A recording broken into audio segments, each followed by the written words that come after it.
ಸ್ನೇಹಿತರೆ ನಮಸ್ತೆ. Welcome to Coinguru YouTube channel. ಶನಿವಾರ ಭಾನುವಾರ ಮುಗಿದಿರುವಂಥದ್ದು. ಈ 2 ದಿನದಲ್ಲಿ ನನಗೆ ಸುಮಾರು 970 ಜನ ವಾಟ್ಸಪ್ಪಲ್ಲಿ ಮೆಸೇಜ್ ಮಾಡಿರುವಂಥದ್ದು. ಖಂಡಿತವಾಗ್ಲೂ 970 ಜನ ಎಲ್ಲ ಒಂದು ಮೆಸೇಜ್ಗಳಿಗೆ ಟೈಮ್ ತೊಗೊಂಡು ನಾನು ರಿಪ್ಲೈ ಮಾಡಿರುವಂಥದ್ದು. ನನಗೆ ತುಂಬ ಖುಷಿ ಆಗ್ತಾ ಇದೆ. ಯಾಕೆಂದರೆ ಜನರು ತಮ್ಮ ಬಳಿರುವಂತಹ ನಾಣ್ಯಗಳಿಗೆ ಬೆಲೆ ತಿಳ್ಕೊತಾ ಇದ್ದಾರೆ. ಮತ್ತು ಇನ್ನೊಂದು, ಈ ಹಿಂದಿವಾಲಾಗಳಿಂದ ಆಗ್ತಿರುವಂತಹ ಮೋಸದಿಂದ ಅವರು ಬಚಾವಾಗ್ತಾ ಇದ್ದಾರೆ. ಸುಮಾರು ಜನ ಹೇಳಿದ್ದಾರೆ ನನಗೆ. ಈಗಂತೂ ಲಾಸ್ಟ್ 2 ಡೇಸಲ್ಲಿ 100-200 ಜನ ಹೇಳಿರುವಂಥದ್ದು. ಸರ್ ನನ್ನ ಹತ್ರ ಏನು ರಿಜಿಸ್ಟ್ರೇಷನ್ ಫೀಸ್ ಕಟ್ಸ್ಕೊಂಡ್ರು, 2,000 ಕಟ್ಸ್ಕೊಂಡ್ರು, 1,700 ರೂಪಾಯಿ ಕಟ್ಸ್ಕೊಂಡ್ರು, ಇನ್ನೊಬ್ರಿಗೆ ಯಾರಿಗೂ 8,000 ರೂಪಾಯಿ ಮೋಸ ಮಾಡಿದಾರಂತೆ. ದೊಡ್ಡ ದೊಡ್ಡ ಯೂಟ್ಯೂಬರ್ ಅವ್ರ ಹೆಸರುಗಳನ್ನ ನಾನು ಹೇಳೋಕ್ಕೆ ಹೋಗೋದಿಲ್ಲ. ಅವ್ರ ಹೆಸರುಗಳಲ್ಲಿ ಮೋಸ ಆಗ್ತಾಯಿದೆ ಅಥವಾ ಅವರೇ ಮೋಸ ಮಾಡ್ತಾಯಿದಾರೋ ನನಗೆ ಗೊತ್ತಿಲ್ಲ. ಸೊ ನನ್ನ ವೀಕ್ಷಕರಿಗೆ ಇನ್ಮೇಲಿಂದ ಈ ರೀತಿಯ ಮೋಸ ವಂಚನೆಗಳು ಆಗೋದಿಲ್ಲ. ನಿಮ್ಮ ನಾಣ್ಯಗಳಿಗೆ ಬೆಲೆ ಏನು ಅಂತ ನಿಮ್ಮ ಮೊಬೈಲ್ನಲ್ಲಿ ನೀವೇ ತಿಳ್ಕೊಳ್ಬಹುದು. ನನ್ನ ವಾಟ್ಸಪ್ ನಂಬರ್ ನಾನು ನಿನ್ನೆನೇ ಕೂಡ ನನ್ನ ಒಂದು ವಿಡಿಯೋದಲ್ಲಿ ತಿಳಿಸ್ಬಿಟ್ಟಿದ್ದೀನಿ. ಈಗ ಎಲ್ಲರೂ ಕೇಳ್ತಾ ಇರೋವಂಥ ವಿಷಯ ಏನಪ್ಪ ಅಂತ ಅಂದರೆ, ಸರ್ ನೀವೆಲ್ಲರಿಗೂ ಸಾಮಾನ್ಯ ನಾಣ್ಯಗಳು ಇವೆಲ್ಲ ಸಾಮಾನ್ಯ ನಾಣ್ಯಗಳು ಅಂತ ರಿಪ್ಲೈ ಮಾಡ್ತಾ ಇದ್ದೀರಲ್ಲ, ಹಂಗಾದರೆ ರೇರ್ ನಾಣ್ಯಗಳು ಯಾವ್ಯಾವು ಅಂತ. ನಾನು ಕೆಲವೊಬ್ಬರಿಗೆ ರೇರ್ ನಾಣ್ಯಗಳ ಕೆಲವೊಂದು ಸ್ಯಾಂಪಲ್ಗಳನ್ನು ನಾನು ಕಳಿಸಿರುವಂಥದ್ದು. ಹಾಗಾದ ಮೇಲೆ ರೇರ್ ಕ್ಯಾಟಗರಿಯ ನಾಣ್ಯಗಳು ನಮಗೆ ಯಾರು ಕಳಿಸಲೇ ಇಲ್ವಾ ಶನಿವಾರ ಭಾನುವಾರ? ನೋಡಿ, ಒಬ್ಬರು ಅವ್ರ ಹೆಸರು ಒಂದು ಅಮರೇಶ್ ಅಂತ. ಅವರು ರಾಯಚೂರಿನವರು. ಅವರು ಕಳಿಸಿರುವಂತಹ ನಾಣ್ಯಗಳು ಮತ್ತು ನೋಟುಗಳನ್ನು ನೋಡಿ ನಾನು ಖಂಡಿತ ಸ್ಟನ್ ಆಗೋದೆ, ಅಂದರೆ ದಿಗ್ಭ್ರಾಂತನಾದೆ. ಅವರ ಕಲೆಕ್ಷನ್ ನಿಜವಾಗ್ಲೂ ಜಮ್ ಅಂದರೆ ಏನು ಗೊತ್ತಾ? ಅದಕ್ಕೆ ಬೆಲೆ ಕಟ್ಟೋಕ್ಕಾಗೋದೇ ಇಲ್ಲ. ನಾವೆಲ್ಲ ಅವ್ರ ಮುಂದೆ ಏನೂ ಅಲ್ವೇ ಇಲ್ಲ. ನಾನೊಬ್ಬ ತೀರಾ ಸಾಮಾನ್ಯವಾದಂತಹ ಕಲೆಕ್ಟರ್ ಅನ್ನಿಸ್ಬಿಡುತ್ತೆ ನನಗೆ. ನಾನೇನು ದೊಡ್ಡ ಕಲೆಕ್ಟರ್ ಅಂತ ನನಗೆ ಯಾವ ಜಂಬನೂ ಇರಲಿಲ್ಲ. ಬಟ್ ಅವ್ರು ನೋಡಿದ ಮೇಲೆ ನಾನು ಇನ್ನೂ ಸಾಧಿಸಬೇಕಾಗಿರುವಂಥದ್ದು ಅಥವಾ ಕಲೆಕ್ಟ್ ಮಾಡಬೇಕಾಗಿರುವಂಥದ್ದು ಸಿಕ್ಕಾಪಟ್ಟೆ ಇದೆ. ನೋಡಿ, ಈಗ ನಾನು ಒಂದೊಂದನ್ನೇ ನಿಮ್ಗೆ ತೋರಿಸ್ತಾ ಹೋಗ್ತೇನೆ ಯಾವ ರೀತಿ ಇದೆ ಅಂತ ಅವ್ರ ಕಲೆಕ್ಷನ್ನು. ತುಂಬಿದ ಕೊಡ ತುಳುಕುವುದಿಲ್ಲ ಅಂತ ಹೇಳ್ತಾರಲ್ಲ, ಆ ಥರ ತುಂಬಿದ ಕೊಡ ತುಳುಕುವುದಿಲ್ಲ ಅನ್ನೋದಕ್ಕೆ ಇವರೇ ಒಂದು ದೊಡ್ಡ ಉದಾಹರಣೆ. ಅವರು ಫೋಟೋಸ್ ಕಳಿಸಿದ್ರು. ಸುಮಾರು ಹೊತ್ತಾದರೂ ನಾನು ಅವ್ರಿಗೆ ರಿಪ್ಲೈ ಮಾಡಿರಲಿಲ್ಲ.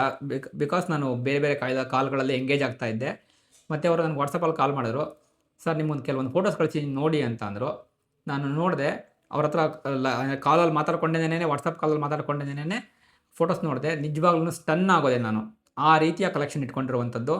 ಇದು ಒಬ್ಬ ಪರ್ಫೆಕ್ಟ್ ಕಾಯಿನ್ ಕಲೆಕ್ಟರ್ಸ್. ಅದರಲ್ಲೂ ಇವರ ನೋಟುಗಳ ಕಲೆಕ್ಷನ್ ನೋಡಿ ನನಗಂತೂ ಏನಂತಾರೆ ಹೇಳ್ತಾರೆ, ನಿದ್ದೆ ಬರಲಿಲ್ಲ. ನಾನು ಎಲ್ಲಿದ್ದೀನಪ್ಪ, ನಾನು ಇನ್ನೂ ಯಾವಾಗ ಇದನ್ನೆಲ್ಲ ಕಲೆಕ್ಟ್ ಮಾಡೋದು ಅಂತ. ಸೊ ಹೊಟ್ಟೆ ಕಿಚ್ಚೇ ಆಯಿತು, ಹೊಟ್ಟೆ ಉರಿ. ನಾನು ಇದನ್ನೆಲ್ಲ ಮಾಡೋಕ್ಕಾಗಲಿಲ್ವಲ್ಲ ಅಂತ. ಆಮೇಲೆ ಇದುವರೆಗೂ ಕೂಡ ಒಂದೇ ಒಂದು ಕ್ರಾಪ್ ಸೈನ್ಸ್ನ ಕಾಯಿನ್ನ ಕಲೆಕ್ಟ್ ಮಾಡೋಕ್ಕಾಗಿಲ್ಲ. ಇದೇನಿಲ್ಲ ಅಂದರೂ 2 ಪೀಸಿಂದ ಸೇರಿಸಿ 1 ಲಕ್ಷ ರೂಪಾಯಿ ಮೇಲೆ ಆಗುತ್ತೆ. ಸೊ ರೇರ್ ಕ್ಯಾಟಗರಿ ಕಾಯಿನ್ಗಳು ಯಾವ್ಯಾವುದು ಅಂತ ಕೇಳ್ತಾ ಇದ್ರಲ್ಲ, ನೋಡಿ ರೇರ್ ಕ್ಯಾಟಗರಿ ಕಾಯಿನ್ಗಳು, ನೋಟ್ಗಳು ಮತ್ತು ಫ್ಯಾನ್ಸಿ ನಂಬರ್ಗಳು ನಮ್ಮ ಹತ್ರ ಇದ್ದಾವೆ ಅಂತ ಹೇಳ್ಬಿಟ್ಟು ಸಾಮಾನ್ಯವಾದಂತಹ 786 ನೋಟುಗಳನ್ನ ನೀವು ಕಳಿಸ್ತಾ ಇದ್ರಲ್ಲ. ನೋಡಿ ಸ್ನೇಹಿತರೆ, 786 ನೋಟುಗಳು ಯಾವ ನೋಟುಗಳಲ್ಲಿರಬೇಕು 786 ಅರ್ಥ ಆಯ್ತಲ್ಲ. ಇವೆಲ್ಲ ಬ್ರಿಟಿಷ್ ಇಂಡಿಯಾ ಕಾಲದ ನೋಟುಗಳು. ಅದ್ಭುತವಾದಂತಹ ಕಲೆಕ್ಷನ್. ನನಗಂತೂ ತುಂಬ ಹೆಮ್ಮೆ ಆಯಿತು. ನಮ್ಮ ಕನ್ನಡಿಗರೊಬ್ಬರು ಹಿಂದಿವಾಲಾಗಳಿಗೆ ಕಾಂಪಿಟೇಷನ್ ಕೊಡುವ ರೇಂಜ್ಗೆ ಕಲೆಕ್ಟ್ ಮಾಡ್ಕೊಂಡಿರುವಂಥದ್ದು ಇವರು.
ಅವರಿಗೆ ತುಂಬ ಕೆಲಸ ಇರುತ್ತೆ ರೈತರಿಗೆ.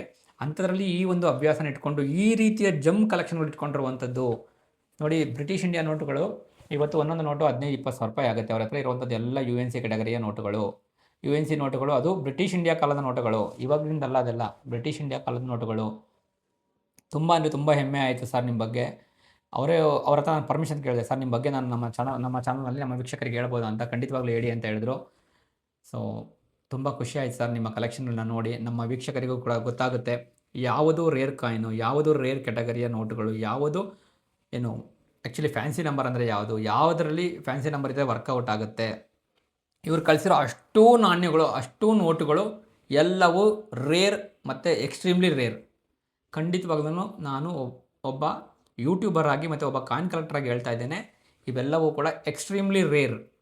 ಯಾವುದೂ ಸಾಮಾನ್ಯ ಸ್ಕೇರ್ ಕ್ಯಾಟಗರಿನೂ ಅಲ್ಲ, ನಾರ್ಮಲ್ ರೇರ್ ಕ್ಯಾಟಗರಿನೂ ಅಲ್ಲ, ಎಲ್ಲ ಎಕ್ಸ್ಟ್ರೀಮ್ಲಿ ರೇರ್ ಕ್ಯಾಟಗರಿ ನೋಟುಗಳು. ಆಸಕ್ತರು ಇವರನ್ನ ನೀವು ಬೇಕಾದರೆ ಹೋಗಿ ರಾಯಚೂರಿನ ಇವರ ಒಂದು ಮನೆಯಲ್ಲಿ ನೀವು ಹೋಗಿ ನೋಡಬಹುದು. ಇವರ ಕಲೆಕ್ಷನ್ ತೋರಿಸ್ತಾರೋ ಇಲ್ವೋ ಗೊತ್ತಿಲ್ಲ, ಅವ್ರ ಪರ್ಮಿಷನ್ ಕೇಳ್ಕೊಂಡು ಹೋಗಿ. ಯಾರಿಗಾದ್ರೂ ಹೋಗಬೇಕು ರಾಯಚೂರು ನಿಯರ್ ಬೈ ಇದ್ದೀರಾ ಅಂತ ಅಂದರೆ, ಇವರ ಪೂರ್ತಿ ಹೆಸರು ಬಂದು ಅಮರೇಶ್ ನೀರ್ಮಾನ್ವಿ ಅಂತ, ರಾಯಚೂರು ಡಿಸ್ಟ್ರಿಕ್ನವರು. ಇವರ ತಾಲೂಕು ಬಂದು ಮಾನ್ವಿ ತಾಲೂಕು. ಯಾರಿಗಾದ್ರೂ ಇವ್ರನ್ನ ಭೇಟಿ ಮಾಡಬೇಕು ಅನಿಸಿದ್ರೆ ನೀವು ಹೋಗಿ ಡೈರೆಕ್ಟಾಗಿ ಭೇಟಿ ಮಾಡಬಹುದು. ಆದರೆ ಹೋಗಿ ಅವ್ರಿಗೆ ತೊಂದರೆ ಕೊಡಬೇಡಿ, ಪಾಪ ಅವ್ರಿಗೂ 108 ಕೆಲಸ ಇರುತ್ತೆ. ಅವ್ರು ಇನ್ನೊಂದು ಹೇಳ್ತಾಯಿದ್ರು, ಸರ್ ನಾನು ಲಾಸ್ಟ್ 3-4 ವರ್ಷದಿಂದ ನಾನು ನನ್ನ ಒಂದು ಕಲೆಕ್ಷನ್ ಅಪ್ಡೇಟ್ ಮಾಡೇ ಇಲ್ಲ, ಇವಾಗ ಮಾಡ್ಕೊಬೇಕು, ಅಪ್ಡೇಟ್ ಆಗಬೇಕು ಅಂದ್ಕೊತಾ ಇದ್ದೀನಿ ಅಂತ. ಅಯ್ಯೋ ಸ್ವಾಮಿ, ನೀವು ಆಲ್ರೆಡಿ ಎಲ್ಲೋ ಇದ್ದೀರಾ ಸರ್, ನೀವು ಆಲ್ರೆಡಿ ಹಿಮಾಲಯ ಪರ್ವತದಲ್ಲಿದ್ದೀರಾ, ನಾವಿನ್ನೂ ಇಲ್ಲೇ ಚಿಕ್ಕ ಪುಟ್ಟ ನಂದಿ ಬೆಟ್ಟದ ಹತ್ಕೊಂಡಿದ್ದೀವಿ. ತುಂಬ ಅಂದರೆ ತುಂಬ ಹೆಮ್ಮೆ ಆಯಿತು ನಿಮ್ಮ ಬಗ್ಗೆ. ಆ್ಯಸ್ ಎ ಕನ್ನಡಿಗ ನನಗೆ ತುಂಬ ಪ್ರೌಡ್ ಮೂಮೆಂಟು. ಆ್ಯಸ್ ಎ ಕಲೆಕ್ಟರಾಗಿ ಜಲಸ್ ಮೂಮೆಂಟು, ನಾನೇನು ಮಾಡೋಕ್ಕಾಗಲಿಲ್ವಲ್ಲ ಇನ್ನೂ ಅಂತ. ಇರಲಿ, ಖಂಡಿತವಾಗ್ಲೂ ತುಂಬ ಖುಷಿ ಆಯ್ತು ಸರ್. ನಿಮ್ಮ ಹತ್ರ ಮಾತಾಡಿದ್ದು ಎಲ್ಲ ಕೂಡ ನನಗೆ ತುಂಬ ಖುಷಿ ಕೊಡ್ತು. ನಿಮ್ಮ ಒಂದು ಅಗಾಧವಾದಂತಹ ಕಲೆಕ್ಷನ್ಗೆ ನನಗೊಂದು ಸಲಾಮ್.